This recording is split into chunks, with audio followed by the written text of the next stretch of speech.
विष्णुपुर नामक एक गांव में वीरेश और गृहा नामक दो अच्छे दोस्त अपने परिवार के साथ रहते थे। दोनों बचपन से बहुत अच्छे दोस्त होने के नाते उनके दोस्ती के भरोसे पे एक लस्सी का व्यापार शुरू करके उसे चलाते हैं। हर रोज वीरेश और गृहन दोनों साथ में उनके लस्सी के दुकान को जाते थे और आते ही दुकान को साफ करके भगवान की पूजा करके लस्सी बनाना शुरू कर देते थे। इनके लस्सी की तैयारी के लिए हर रोज शाम को लीलावती नामक एक बूढ़ी औरत इन्हें दही देने दुकान आया करती थी। और बेटा, व्यापार कैसे चल रहा है? बहुत अच्छा चल रहा है दादी। आपकी इतनी उम्र आने के बाद भी इतना काम करने की क्या जरूरत है दादी? मेरी तो सिर्फ उम्र बढ़ रही है बेटा, शरीर का ताकत तो अब भी जवान है। ऐसे ही दही देने आके उनके साथ थोड़ा बातचीत करके हंस के चली जाती थी। गृहन और वीरेश को भी उनके बारे में अच्छे विचार थे। एक दिन जब लीलावती हर रोज की तरह दुकान को दही देने आई तो उसने देखा कि वहाँ वीरेश नहीं था। समय देख के, बेटा गृहन, लगता है वीरेश दुकान में नहीं है। जी दादी, नहीं है। क्यों, क्या बात है? इस वीरेश के साथ काम करके क्या ही कमा लोगे तुम?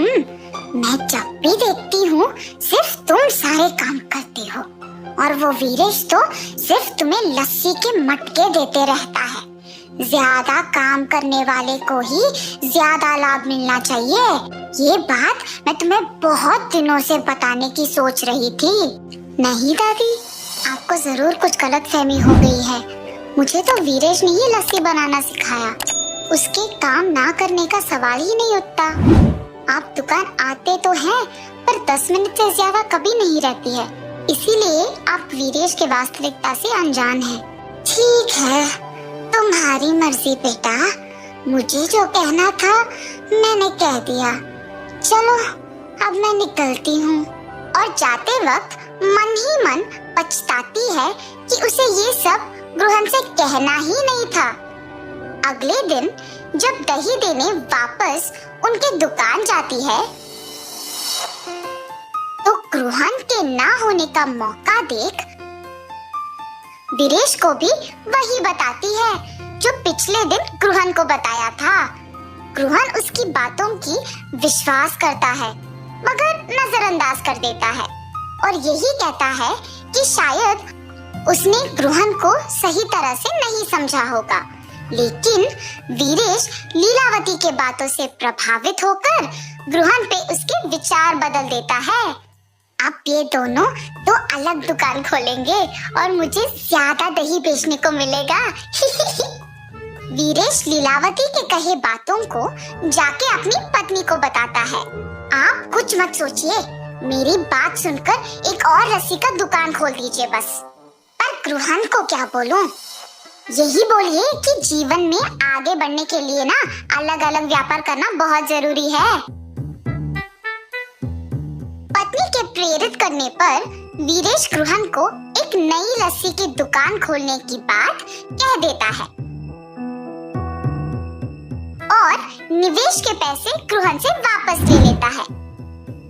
वीरेश के काम में और निर्णय में रुकावट ना बने इसीलिए गृहन उसे कुछ नहीं कह पाता और वीरेश के दूर होने पर बहुत दुख होता है। गृहन को दुखी होते देख उसकी पत्नी, आपको ऐसे दुखी देख मुझे अच्छा नहीं लग रहा है जी। आपको अपने मन को ये कह के संभालना होगा कि वीरेश जी की स्थितियों ने शायद उन्हें इसे करने पर मजबूर किया होगा। वही तो मुझसे नहीं हो पा रहा और ऐसे ही अशांत मन से आप क्या ही व्यापार चलाएंगे।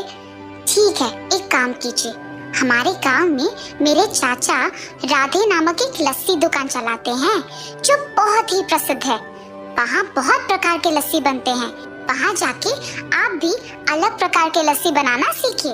आपका ध्यान इस बात से हटेगा और व्यापार में भी वृद्धि होगा। सही बात है, वही करूँगा। ऐसे गृहन 6 गांव बाद वाले भीष्मानगर में अपने रिश्तेदार के घर जाता है। अरे बेटा गृहान, कैसे हो तुम? तुम्हारी पत्नी कैसी है और तुम्हारा व्यापार कैसे चल रहा है? सब कुछ ठीक है मामा जी। आपकी दुकान के अलग प्रकार के लस्सी आसपास के सारे गांव में बहुत प्रसिद्ध है, इसीलिए मैं भी उसे स्वाद करने आया। हाँ, 12 प्रकार के लस्सी है, तुम्हें जो चाहिए वो पी लो बेटा। चलो चलो जाएंगे। और चाचा जी गृहन को उनके लस्सी का दुकान लेके जाते हैं। वहाँ पे लोगों की भीड़ लगी होती है। टिकट खरीद के लाइन में खड़ा होके इंतजार करने के बाद उन्हें लस्सी मिलती थी। ये सब रूहान को बहुत नया और अलग लगता है। और दुकान के अंदर जाने के बाद वहाँ पे अलग तरह के लस्सी बनते हुए और बनाने का तरीका देख रूहान भी वहाँ के कार्मी के साथ लस्सी मिलाता है। और ऐसे ही जितने भी दिन उस गांव में रहता है, रूहान अलग प्रकार के लस्सी बनाना सीख लेता है। वापस गांव आने के बाद रूहान उसके दुकान में अलग तरह के लस्सी बनाना शुरू कर देता है। वो उसके दुकान के सामने लस्सी के रंगीले चित्र बनवाता है ताकि ग्रामीणों को पता चले कि रूहान की दुकान में विभिन्न प्रकार के लस्सी मिलते हैं, और उसके नाम भी लिखवाता है।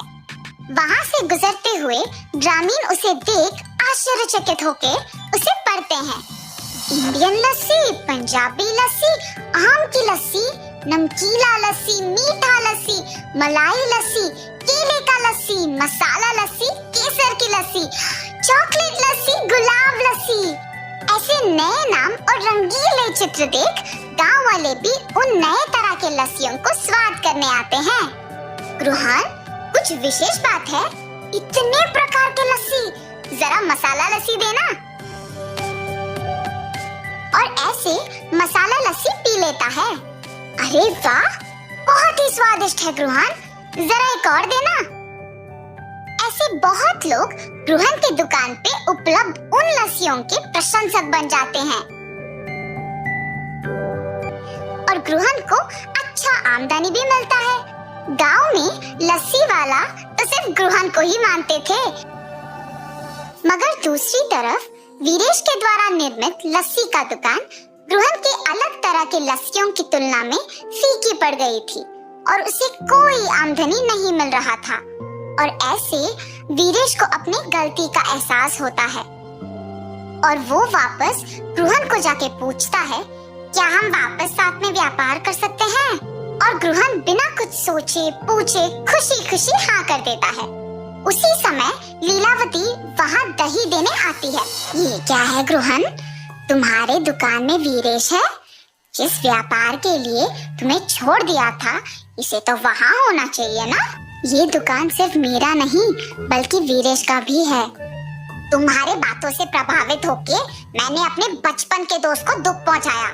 अगर अगली बार मुझे पता लगा कि तुम ऐसे काम कर रही हो तो तुम्हारी उम्र की भी इज्जत नहीं करूंगा। वीरेश की बातें सुन के लीलावती डर के मारे वहाँ से चली जाती है और रूहान वीरेश की बातों पे हंसता है। ऐसे वो बिछड़े हुए दोस्त वापस मिल जाते हैं और खुशी से अपना व्यापार चलाते हैं।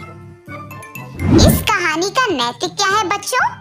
दोस्ती में ये जरूरी नहीं होता है कि कितने साल से एक दूसरे को जानते हैं, मगर ये जरूरी होता है कि कितनी गहराई से एक दूसरे को पहचानते हैं और भरोसा करते हैं।